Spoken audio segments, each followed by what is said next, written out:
Hi friends, it's me J. 4x4 വാഹനങ്ങൾ ഓടിക്കാൻ നിങ്ങൾക്ക് താല്പര്യമല്ലേ? പക്ഷെ അത് കൈ കിട്ടിയ പല ആളുകൾക്ക് ഡൗട്ട് ആകാം ഇതെങ്ങനെ ഓടിക്കാന്നില്ല.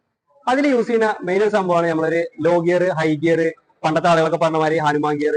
ആ സംഭവം എങ്ങനെയാണ് യൂസ് ചെയ്യാന്നുള്ളത് ജസ്റ്റ് ഒന്ന് കാണിച്ചു തരാം. നമ്മൾ ജിമ്മിനുള്ള ഒരു മോഡലാണത്. ഈ വാഹനത്തിൽ എങ്ങനെയാണ് ആ ഒരു ഗിയർ നമ്മൾ യൂസ് ചെയ്യുന്നത് ജസ്റ്റ് ഒന്ന് കാണിച്ചു തരാം. നമ്മളൊരു 4x4 വാഹനമാണ്. ഇത് നിങ്ങൾ ശ്രദ്ധിച്ചിട്ടുണ്ടാവും, 2 ഗിയർ നോബ് വരും. നമ്മളെ 4x4 വാഹനങ്ങൾ ഒട്ടുമിക്ക വാഹനങ്ങളിലും ഈ ഒരു 2 ഗിയർ നോബ് നിങ്ങൾ ശ്രദ്ധിച്ചിട്ടുണ്ടാവും. ഇത് നമ്മൾ നോർമൽ ഗിയർ നോബാണ്, മാനുവൽ ഗിയർ നോബാണ്. ഇത് നമുക്ക് 1, 2, 3 നമ്മൾ നോർമൽ ഗിയർ സെലക്ട് ചെയ്യാൻ ഓപ്ഷൻ ആണ്. ഇതാണ് നമ്മളെ ലോ ഗിയർ, ഹൈ ഗിയർ എന്നൊക്കെ പറഞ്ഞ ആ ഒരു കുട്ടി ഗിയർ. ഇതിൽ 3 ഓപ്ഷൻ വരെ 2H, 4H, 4L.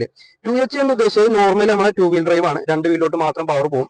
പിന്നെ നമുക്ക് റണ്ണിങ് തന്നെ ഇത് 2H-ലോട്ടായി 4H-ലോട്ട് മാറ്റാൻ പറ്റും. 4H എന്ന് പറഞ്ഞു കഴിഞ്ഞാൽ ജസ്റ്റ് താഴോട്ട് കഴിഞ്ഞാൽ 4H ആയി. 4H ആണ് 4 വീലിലോട്ടും പവർ പോകും, 4 വീലിലോട്ടും പവർ സപ്ലൈ ഉണ്ടാവും. അതിന്റെ തൊട്ട് താഴത്തിന് 4L ഉണ്ട്. ഈ 4L-ലോട്ട് ഉണ്ടെങ്കിൽ ചെറിയൊരു ഫംഗ്ഷൻ ഉണ്ട്. അത് വാഹനം ന്യൂട്രൽ ആവണം, ഐഡിയൽ പൊസിഷൻ ആവണം. അതിനുശേഷം ഈ നോബ് ജസ്റ്റ് പ്രസ് ചെയ്യുക, നേരെ താഴോട്ട് ഇടുക. താഴെ കിട്ടി കഴിഞ്ഞാൽ 4L എന്നുള്ളൊരു ഗിയറിലോട്ട് പോകും. അതായത് ഹൈ ടോർക്ക് ആഗ്രഹം പ്രൊഡ്യൂസ് ചെയ്യാൻ നമ്മളെ വാഹനം നല്ലൊരു ചളിയിലോ അല്ലെങ്കിൽ കല്ലിട്ട് റോഡിലൊക്കെ കുടുങ്ങുകയാണെന്നുണ്ടെങ്കിൽ മാത്രം ഈ ഒരു എല്ലിന് യൂസ് ചെയ്താൽ മതി. ഞാനിപ്പോ കാണിച്ച ഈ ഫംഗ്ഷന് ജിമ്മി എന്ന വാഹനത്തിന്റെ ഫംഗ്ഷൻസ് ആണ്. ഇപ്പൊ നമ്മൾ താറ് മറ്റേ പല ഓഫ് റോഡ് വാഹനങ്ങളിലും ചില മാറ്റങ്ങളൊക്കെ ഗിയർ നോബിൽ ഉണ്ടാവും.